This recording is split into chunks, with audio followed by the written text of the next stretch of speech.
फिर वो एक फिर हास्य की बात याद आ गई। एक मुल्ला जी और एक पंडित जी की बहस हो गई। एक मुल्ला जी ने कहा भैया हम तो अल्लाह मियाँ को याद करते काम हो जाता है। बोले हमारे ही भगवान सुनते हैं। बोले चलो। तो 7वीं 8वीं मंजिल पे चढ़ गए दोनों ऊपर। तो मुल्ला जी तो कहा या अल्लाह और कूदे, तो अल्लाह मियाँ ने पकड़ लिया और सीधा चुपचाप चला गया। अब वो पंडित जी कूदे, जय सिया राम, कूदे, थोड़ी देर भी आए तो बोला अच्छा जय हनुमान, तो हनुमान जी भी नहीं आई थोड़ी देर। जय भोलेनाथ, तो भोलेनाथ भी नहीं आए। बोले जय माता की, और नीचे गिर गए। तो मारे तो नहीं भगवान, लेकिन बच गए। पंडित जी ने कहा प्रभु ऐसे कैसे? बोले देख भाई तूने कहा था जय सिया राम। बोले हाँ। तो मैं आ ही रहा था, तूने कहा जय हनुमान, तो बोले पूछ वूछ लगाई, गटा हटा ली, जब तक तो टाइम लगे। फिर तूने बोला जय महादेव, तो पूछ हटाई और बागंबर बांधी, तिलचुर लिया। जब मैं आ ही रहा था तूने बोला जय माता की, तो बोले साड़ी बांधू, जब तक टाइम तो लगे ना।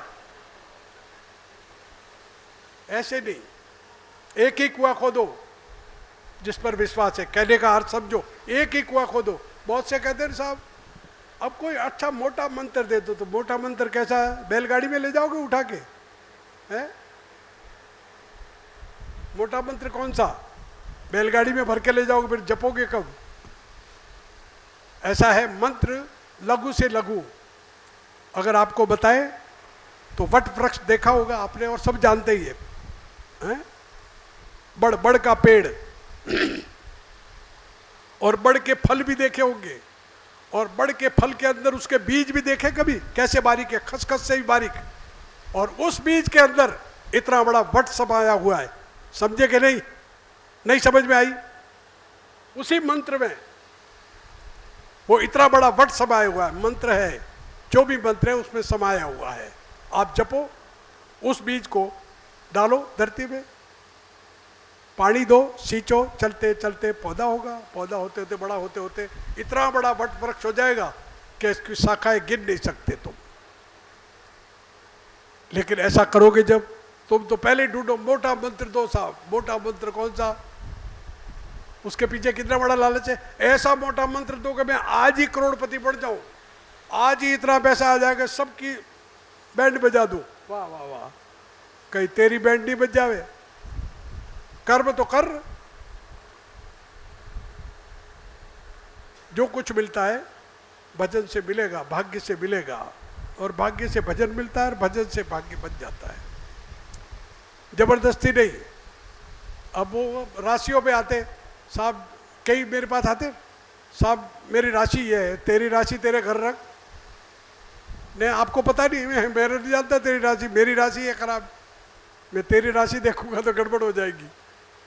अब राशि की बात करो तो एक ही राशि वाला बूट पॉलिश करता है और एक ही राशि वाला सेठ साई कर रहा है, सोना चांदी की दुकान पे आराम से बैठा है? अभी आपको बात कहूंगा तो आपको एक धीरू भाई अंबानी धनराशि और ये भी दूसरी धनराशि सामने, उस अंबानी के नाम से पत्थर तिरते, सरकार भी हिलती है, और इसके नाम से टेबल भी नहीं हिलता। ऐसा ही हो, राशि राशि काम नहीं करती है, वो कोई समय है, उसका भाग्य है, उसका कर्म है। तो कर्म योग करो। योगेश्वरी जो राजेश्वरी,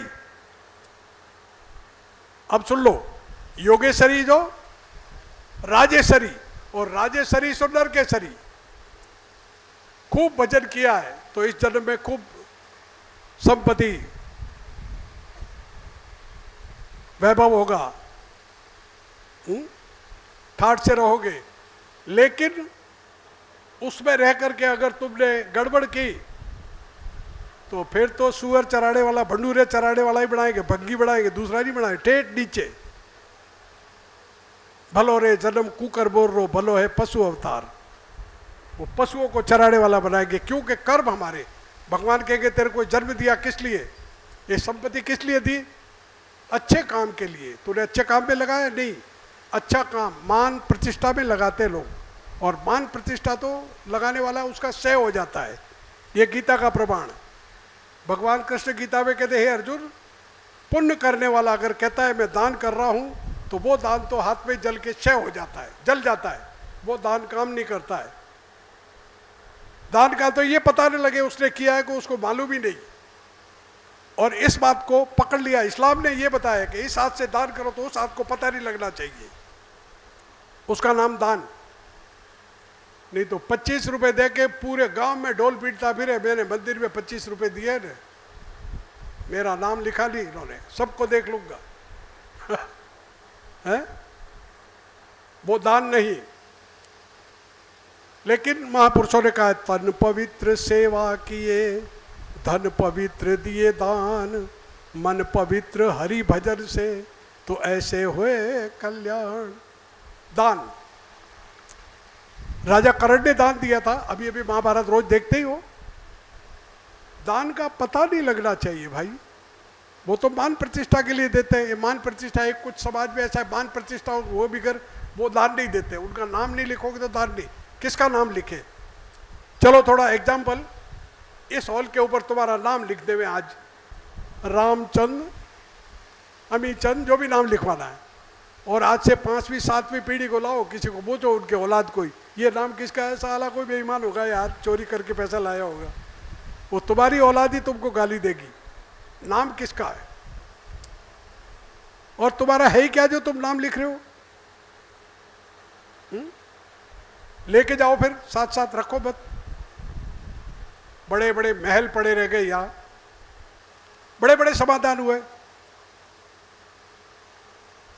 एक जगह का है, गयो एक लंका वालो राज पड़ियो रयो, धन ने माल जहां पर झूमता हंसती। करोड़ों हाथी जहां जो झूमते थे, हाथी खड़ा खड़ा बाहर जिसके घर पे झूमता है वहां लक्ष्मी जरूर आएगी। ए गयो एक लंका वालो राज पड़ियो रयो, धन ने माल जहां पर झूमता हंसती। मत कर काया रो अभिमान, मत कर माया रो अभिमान, काया थारी बणी रे काची। हंसा लालो माइला लाल, थारी काया ने संभाल, काया थारी बणी रे काची। ये कच्ची काया बड़ी का एक मट्टी का घड़ा है। हमारी ग्राम्य भाषा में कहा है, बहुत गांव की भाषा जो है, ए मटली रो मटको घड़ियो रे कुमार, उमर साहिबे ओछी रे घड़ी। मट्टी का ये घड़ा बनाया है, लेकिन उस परमात्मा ने उम्र थोड़ी कम लिखी है। इतना समझाया, हर भाषा में संतों ने बताया है, हैं? लेकिन फिर भी हम अपनी अकड़ से बात नहीं आते। और किस बात की अकड़? कोई अकड़ नहीं रखनी। किसका है, किसने दिया, जिसका है वो तो ले जाएगा, और ये जाता भी है।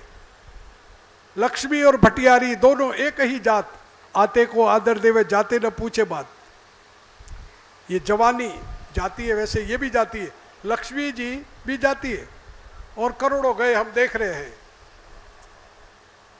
भटियारी क्या खाना खाने जाओ, भटियारी समझे आप,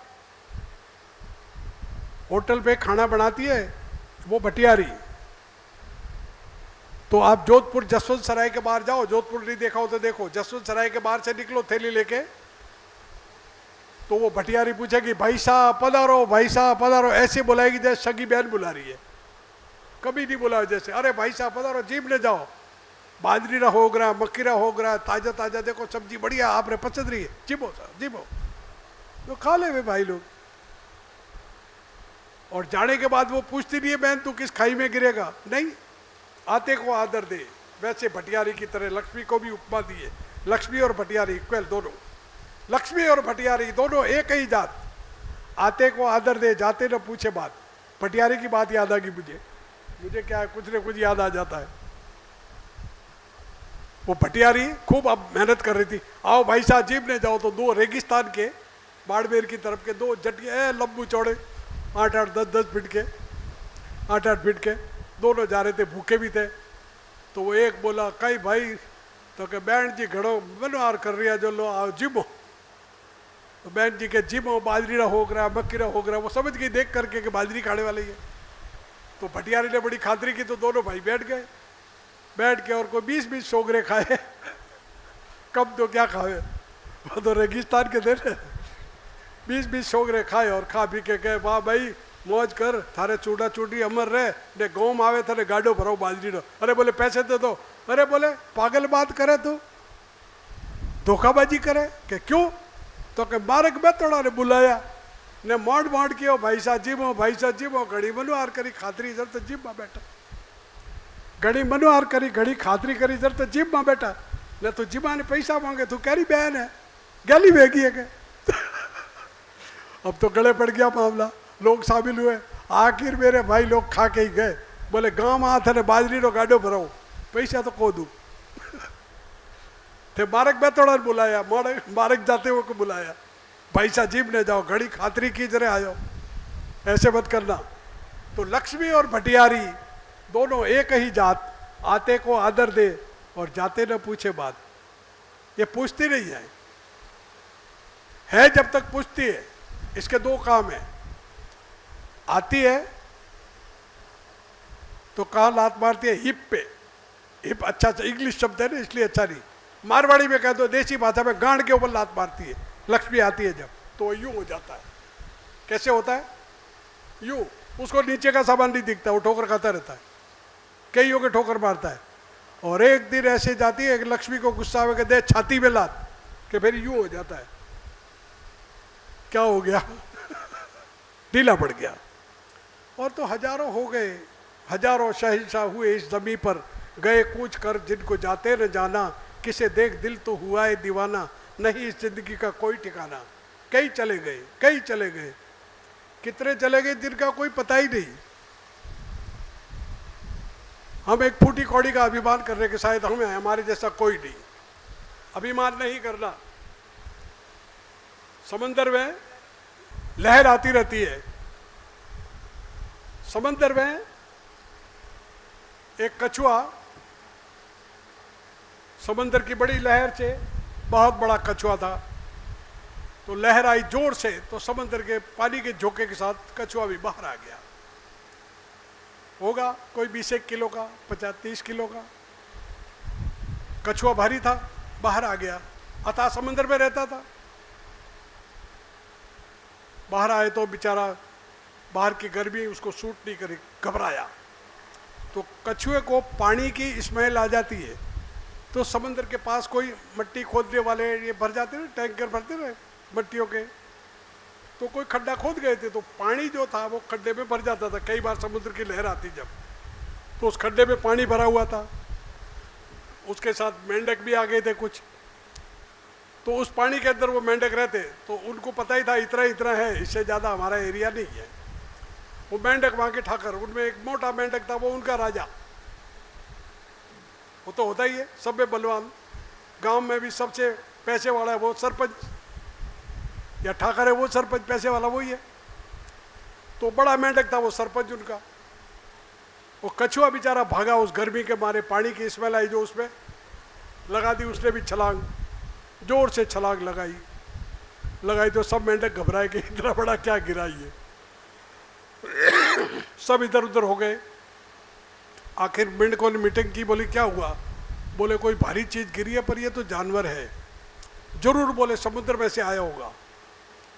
तो मेंढक सरपंच ने बोला जाके, ए बोले कहाँ से आया तू? तो कछुआ तो बेचारा परेशान था, उसने कहा भाई समुद्र से आया हूँ। अच्छा अच्छा, बड़ा यूं थोड़ा जल जला के बोला, कितना बड़ा समुद्र है? मेंढक बोला, वो कछुआ बोला, भले भाई बहुत बड़ा समुद्र है। तो मेंढक ने एक छलांग लगाई चुप से ऊंची, और फिर गिरा। बोले इतना बड़ा? बोले हाँ, इससे ही बहुत बड़ा है। बोले ठीक है, दोबारा छलांग लगाई जोर से,